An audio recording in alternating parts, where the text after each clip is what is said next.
할렐루야. 네, 오늘도 주님 앞에 나오신 여러분들 사랑합니다. 오늘도 우리가 마음과 정성을 다해서 이 시간 주님 앞에 찬양으로 나아가겠습니다.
함께 사도신경으로 신앙 고백하겠습니다.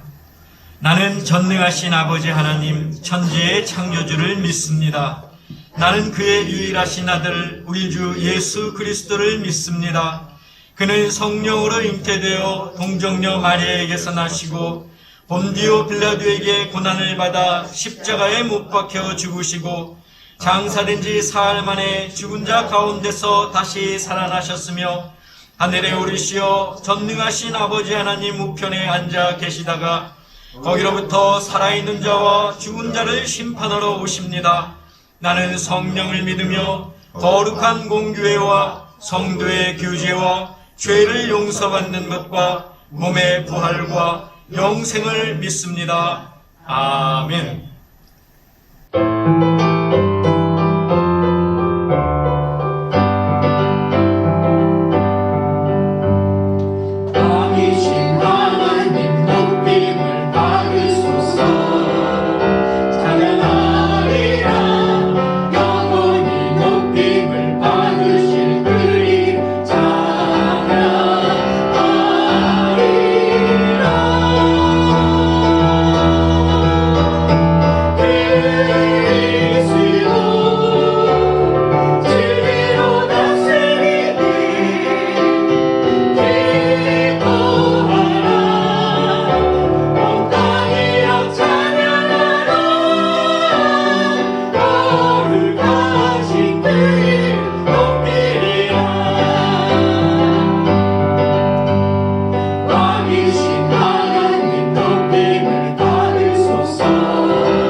오늘 우리에게 주시는 하나님의 말씀은 구약에 있는 사무엘하 2장 12절에서 23절까지입니다. 제가 봉독하겠습니다. 넬의 아들 아브넬과 사울의 아들 이스보셋의 신복들은 마하나임에서 나와 기브온에 이르고 스루야의 아들 요압과 다윗의 신복들도 나와 기브온 못가에서 그들을 만나 함께 앉으니 이는 못 이쪽이요 그는 못 저쪽이라. 아브넬이 요압에게 이르되 원하건대 청년들에게 일어나서 우리 앞에서 겨루게 하자. 요압이 이르되 일어나게 하자 하매 그들이 일어나 그 수대로 나아가니 베냐민과 사울의 아들 이스보셋의 편에 12명이요 다윗의 신복 중에 12명이라. 각기 상대방의 머리를 잡고 칼로 상대방의 옆구리를 찌르매 일제히 쓰러진지라. 그러므로 그것을 헬갓 핫수림이라 일컬었으며 기브온에 있더라. 그날의 싸움이 심히 맹렬하더니 아브넬과 이스라엘 사람들이 다윗의 신복들 앞에서 패하니라. 그곳에 스루야의 세 아들 요압과 아비새와 아사헬이 있었는데 아사헬의 발은 들노루같이 빠르더라. 아사헬이 아브넬을 쫓아 달려가되 좌우로 치우치지 않고 아브넬의 뒤를 쫓으니 아브넬이 뒤를 돌아보며 이르되 아사헬아 너냐? 대답하되 나로라. 아브넬이 그에게 이르되 너는 왼쪽으로나 오른쪽으로나 가서 청년 하나를 붙잡아 그의 군복을 빼앗으라 하되 아사헬이 그렇게 하기를 원하지 아니하고 그의 뒤를 쫓으매 아브넬이 다시 아사헬에게 이르되 너는 나 쫓기를 그치라. 내가 너를 쳐서 땅에 엎드러지게 할 까닭이 무엇이냐? 그렇게 하면 내가 어떻게 내 형 요압을 대면하겠느냐 하되 그가 물러가기를 거절하매 아브넬이 창 뒤 끝으로 그의 배를 찌르니 창이 그의 등을 꿰뚫고 나간지라. 곧 그곳에 엎드러져 죽음에 아사헬이 엎드러져 죽은 곳에 이르는 자마다 머물러 섰더라.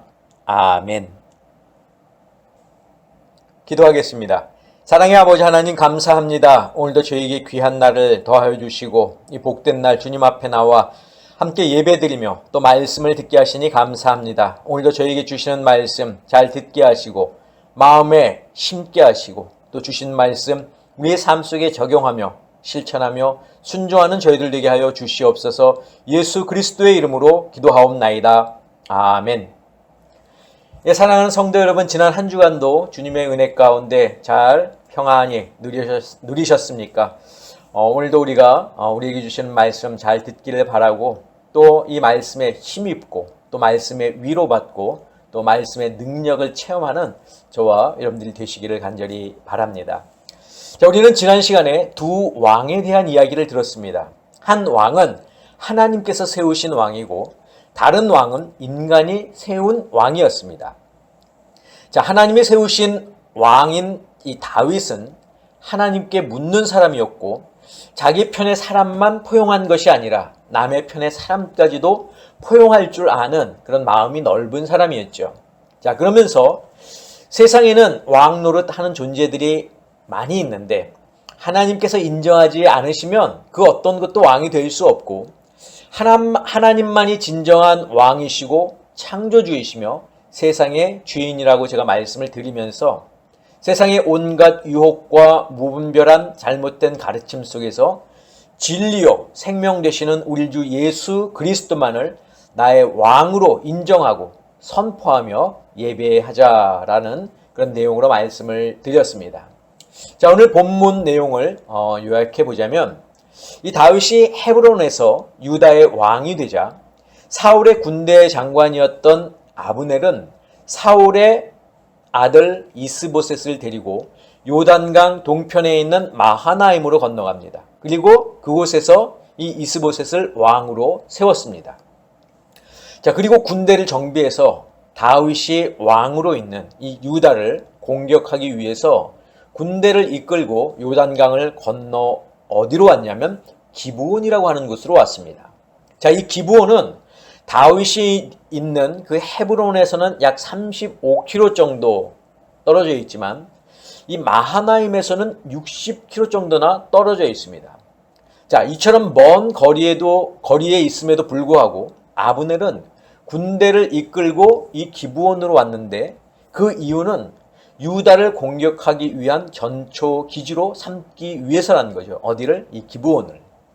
자, 이 소식을 들은 유다의 군대 장관 요압도 군대를 이끌고 나갔습니다. 자, 그들은 기브온의 한 연못을 두고 서로 마주하고 있었습니다. 자, 이 아브넬이 기브온을 전초 기지로 생각한 데에는 이유가 있는데 이 기브온이 사울이 속했던 베냐민 지파의 땅이었기 때문입니다. 그리고 그곳에는 사울의 친구들도 많이 있었습니다. 자, 게다가 이 저수지는 4,000명에서 6,000명 정도가 마실 수 있는 물을 저장할 수가 있는데 전쟁 중에 적들에게 포위가 된다 하더라도 이 물 때문에 오래 버틸 수 있었다는 거죠.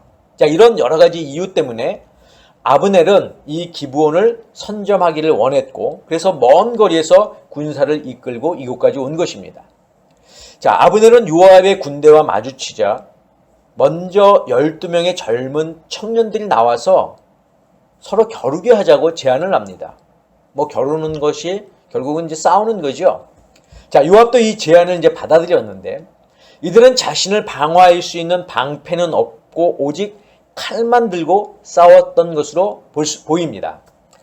자, 상대방의 머리를 잡고 칼로 옆구리를 찌를 정도로 이들의 싸움은 치열했고 결국 양쪽에서 나온 12명, 결국 24명은 다 죽고 말았습니다. 자, 이들의 죽음은 결국 전쟁의 불씨가 되었고 유다와 이스라엘의 본격적인 전쟁이 시작되었습니다.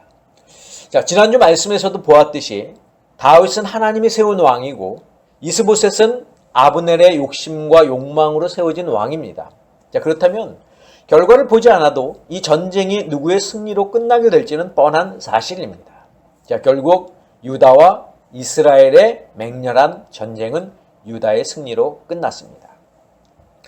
자, 이번 전쟁을 일으킨 장본인은 아브넬입니다.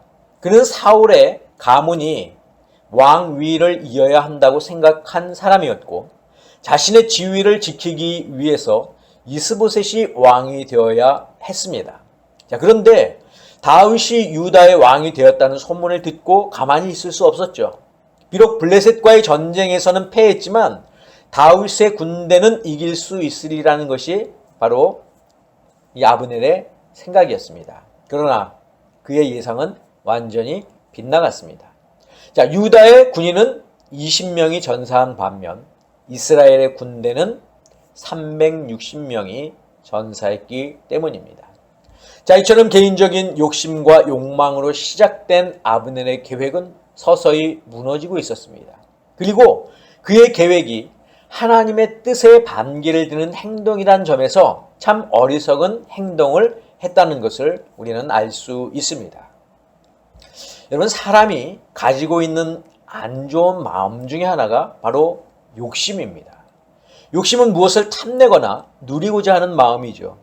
이런 욕심은 물질이나 지위, 학력, 건강 이런 것들을 가리지 않고 나타나는데 더 놀라운 것은 자기가 이미 충분히 가지고 있음에도 불구하고 욕심은 사라지지 않는다는 것입니다.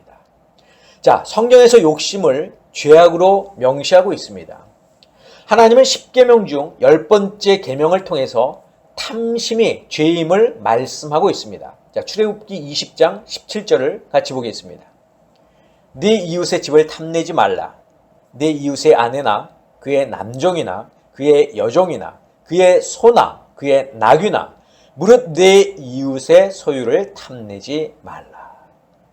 자, 예수님은 씨 뿌리는 비유를 통해서도 사람이 말씀을 듣기는 하지만 결실을 맺지 못하는 이유 중에 하나가 욕심이라고 말씀하셨습니다. 우리 마가복음 4장 18절에서 19절을 같이 보겠습니다.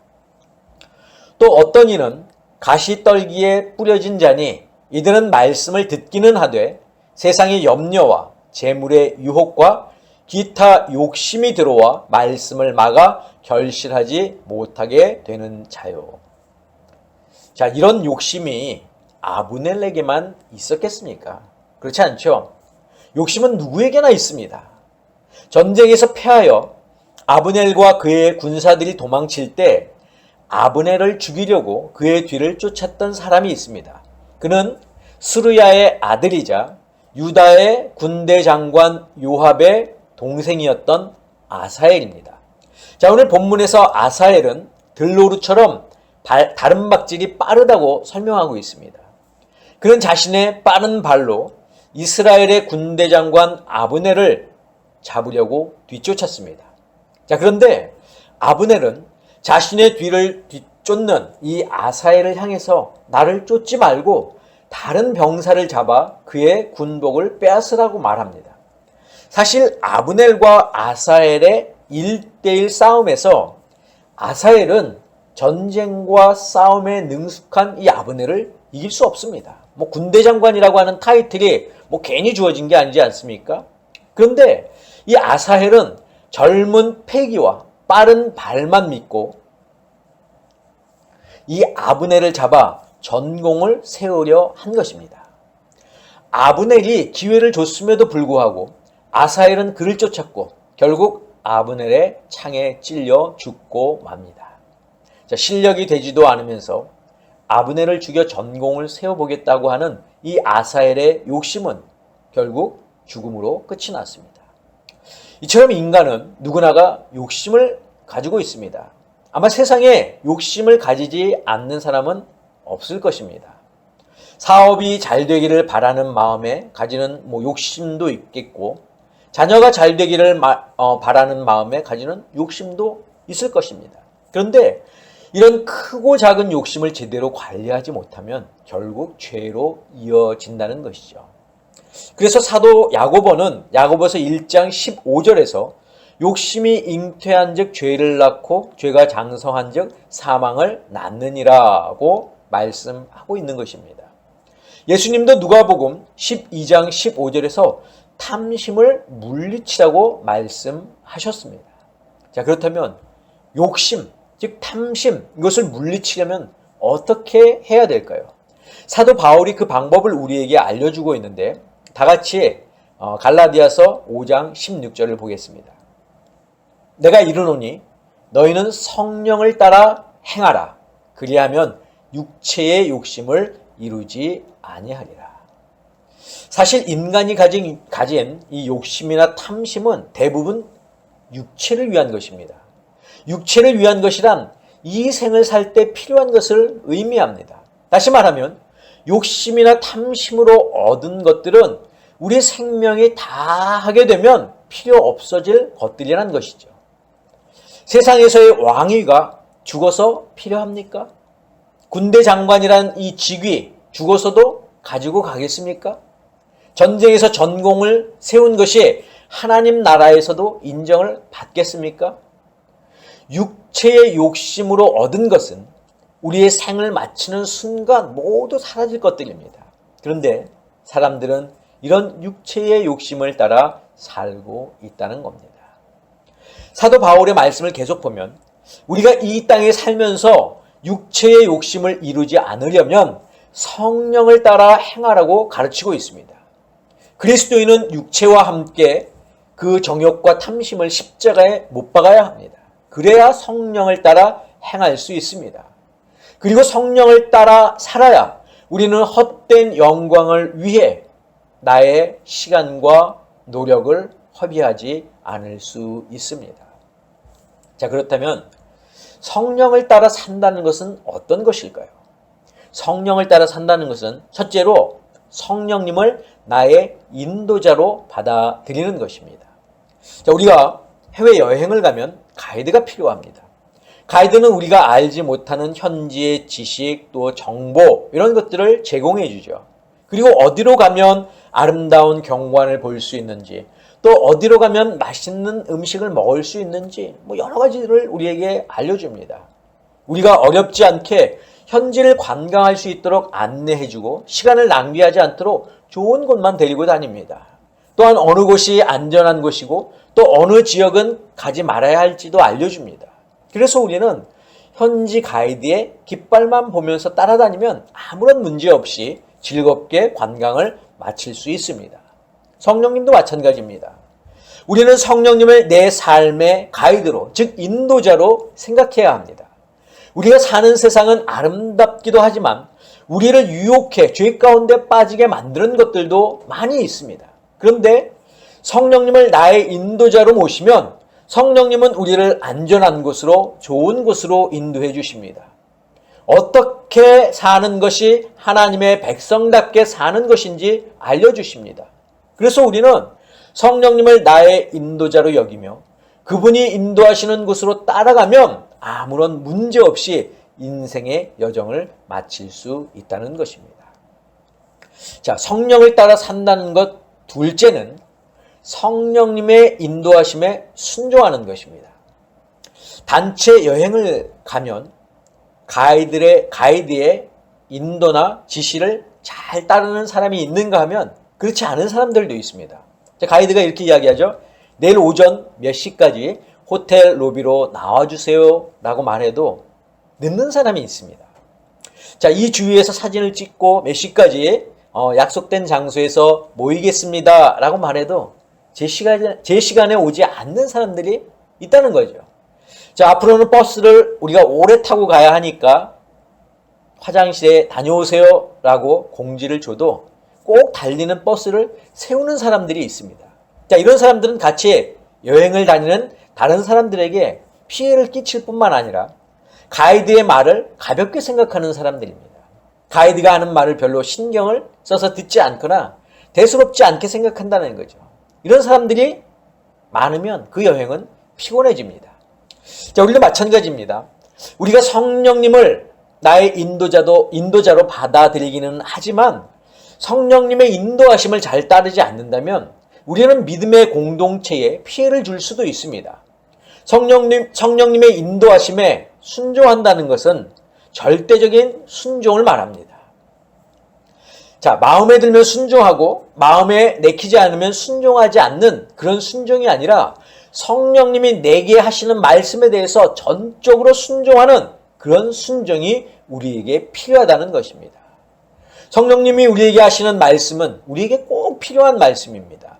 우리를 힘들게 어렵게 하려고 하는 것이 아니라 우리가 불편하지 않고 어려움을 당하지 않도록 미리 언지를 주시는 것입니다. 그렇기 때문에 우리는 성령님의 인도하심에 전적으로 순종해야 한다는 것이죠. 자, 성령을 따라 산다는 것 세 번째는 성령으로 뜨거워진 마음을 가지고 사는 것입니다.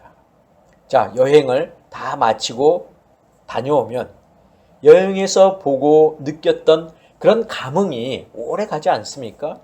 그 여운이 쉽게 사라지지 않고 특히 여행 중에서 특별하게 경험했던 것들은 마음속에 깊이 간직되기도 합니다. 그리고 다음 여행을 기약하지 않습니까? 성령님의 인도하심을 경험한 성도는 그 경험을 잊지 못합니다. 그때의 경험과 체험이 이 마음속으로 전달되죠. 그리고 성령으로 뜨거워진 마음을 가지고 살아갑니다. 자, 로마서 12장 11절의 말씀을 제가 표준 세번역으로 읽어드리겠습니다. 열심을 내서 부지런히 일하며 성령으로 뜨거워진 마음을 가지고 주님을 섬기십시오. 자, 이처럼 성도는 성령으로 뜨거워진 그런 마음을 가지고 살아가되 그 마음을 주님을 섬기는 일에 다해야 합니다. 사랑하는 성도 여러분, 저는 우리 아름다운 교회 성도 여러분들이 욕심과 탐심을 물리칠 수 있기를 바랍니다. 그리고 성령을 따라 행하는 자들이 될 수 있기를 간절히 부탁을 드립니다. 그래서 내 삶 속에서 성령님을 나의 인도자로 고백하고 성령님의 인도하심에 전적으로 순종하고 성령으로 뜨거워진 마음으로 주님을 섬기며 살아가는 저와 여러분들이 되시기를 주님의 이름으로 간절히 축원합니다. 기도하겠습니다. 사랑의 아버지 하나님, 감사합니다.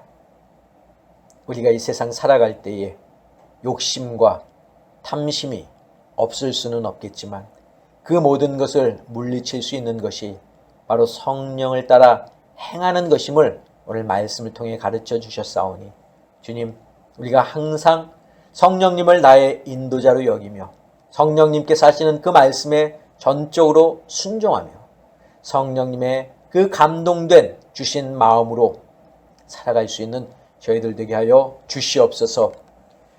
이제는 우리 주 예수 그리스도의 은혜와 하나님의 그 크신 사랑하심과 성령님의 교통하심이 오늘 말씀을 듣고 성령님을 따라 살기를 다짐하는 사랑하는 당신의 성도들 머리 위에, 저희들의 가정 위에, 건강 위에, 자녀들 위에, 직장과 사업과 일터 위에 지금부터 영원까지 함께하옵시기를 간절히 축원하옵나이다. 아멘.